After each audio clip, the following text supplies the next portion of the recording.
जय श्री राम दोस्तों। आज मैं आपको अपने इतिहास से जुड़ा हुआ एक महत्वपूर्ण किस्सा सुनाना चाहती हूँ जो हमारी वीरांगनाओं से जुड़ा हुआ है।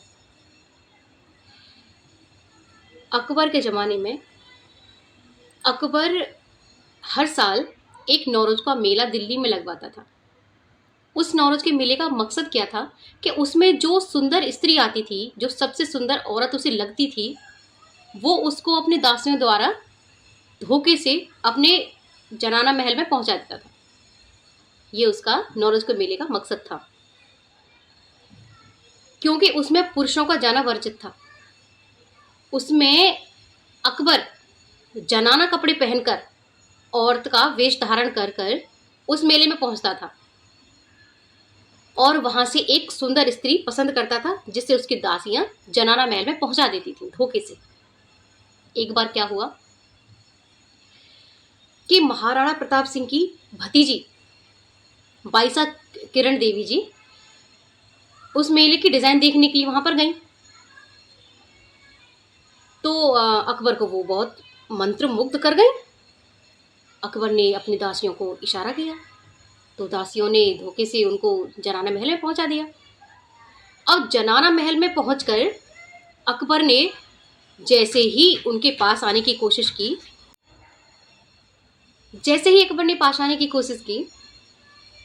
बाईसा ने अपनी कमर से कटार निकाली और उनकी छाती पे पैर रख के कटार उनके शीश से लगा दी। अब तो अकबर का खून सूख गया। उसने बोला, देवी मुझे माफ करो, मुझे क्षमा करो। वो गिड़गिड़ाने लगा।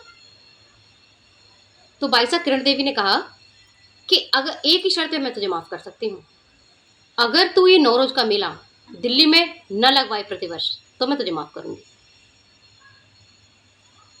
तब अकबर क्या करता? तब अकबर ने ये शर्त मंजूर की और हाथ जोड़कर किरण बाईसा से क्षमा मांगी और इस पर सहमत हुआ कि वो दिल्ली में नौरोज का मेला प्रतिवर्ष नहीं लगवाएगा। जब से दिल्ली में नौरोज का मेला नहीं लगता। ये है हमारी वीरांगनाएं जो हमारे इतिहास में समा गई हैं, समाहित हो गई हैं और महका रही हैं आज भी उनके पन्ने जहां पे उनका नाम आता है। अभी 14 फरवरी गई है ना, जिसे 14 क्या वैलेंटाइन डे बोलते हैं लोग, उसी को ध्यान में रखकर मैं ये आपको बता रही हूँ। अपनी घर की बेटियों को ऐसे किस्से सुनाया करें, हमारी वीरांगनाओं की कहानियां, गाथाएं सुनाया करें।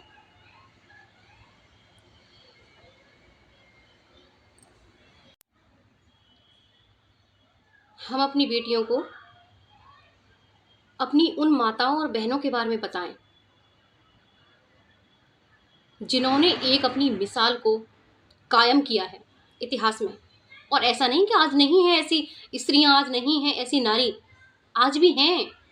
कितनी इतनी माताएं हैं जिनके सिर्फ एक संतान होने पर उनके पति गुजर गए, उन्होंने रंग का मुंह नहीं देखा, रंगहीन कर दी अपनी पूरी जिंदगी।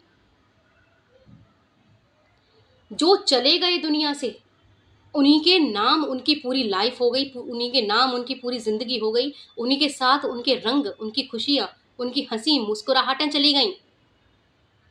ऐसी माताएं जो अचल हैं, अटल हैं, जिनको नहीं चाहिए कि पति वक्त दे। पति हर वक्त देगा तो कमाएगा क्या? रह लोगे उसके साथ? नहीं ना। या तो पति से वक्त मांग लो या फिर जिम्मेदारियां का वहन कराओ उससे। जिम्मेदारियों का वहन सबसे महत्वपूर्ण बात है। जिम्मेदारियों से भागो मत ये सोचकर कि सामने वाला हमारा जीवन साथी हमारे साथ नहीं है। क्यों नहीं है? अगर आपकी शादी हुई है तो अब आपको सिर्फ अपने जीवन साथी के लिए नहीं जीना, अपने बच्चों को ध्यान में रखकर उसी पथ पर अडिगता से चलना है। यही यही हमारा सबसे बड़ा कर्तव्य है। न झुकना है, न झुकने देना है। आप झुकोगे ना, आपके सिर से गुजर कर न जाने कितने लोग तुम्हारे बच्चों तक पहुंच सकते हैं। समझे? हर एक नारी पत्नी के साथ साथ एक माँ होती है, बहू होती है, और बेटी तो पहले से ही है। वो बेटी तो भगवान ने पैदा की थी, बहन हुई। न जाने कितने रिश्ते जुड़े होते हैं। इसका मतलब ये नहीं कि अगर एक आदमी जिससे हमारी शादी हुई है, एक अगर पुरुष गलत निकलता है तो हम भी गलत निकल जाएं, नहीं। ये धरा कैसे टिकेगी? संस्कार कौन देगा? कहते हैं ना, मेरी मेरी जो मम्मा हैं, मेरी जो मम्मी हैं, वो कहती हैं कि बेटा, पिता राजा होता है ना, वो भी बच्चों को पालने में उसको भी कठिनाई होती है, लेकिन एक माँ जब सच्ची होती है ना, तो चक्की से आटा पीस कर अपने बच्चों को पाल लेती है। न जाने कितने भारतवर्ष में आज़ादी की लड़ाइयों में पुरुष चले जाते थे और 20-20 साल बाद लौटते थे। वो उन माताओं ने अपने बच्चों को पढ़ा लिखा कर कहाँ से कहाँ पहुंचा दिया। वो अपने पद से अडिग थीं, पूजनीय हैं आज भी और हमेशा रहेंगी, जिन्होंने हमको ये भारतवर्ष दिया। ऐसे पुरुष जो अपनी सच्चाई पर, अपनी ईमानदारी पर अडिग हैं और आज भी हैं, जिनका हमारे पास तक नाम नहीं आता, लेकिन वो हैं। जिम्मेदारियों से भागना, गलत राह पे चलना जिंदगी का सॉल्यूशन नहीं होता, किसी परेशानी का सॉल्यूशन नहीं होता।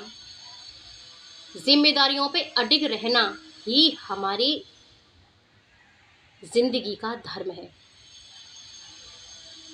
देखो फिर, कोई फेशियल कराने की जरूरत नहीं पड़ेगी आपको, पार्लर में जाने की जरूरत नहीं पड़ेगी आपको।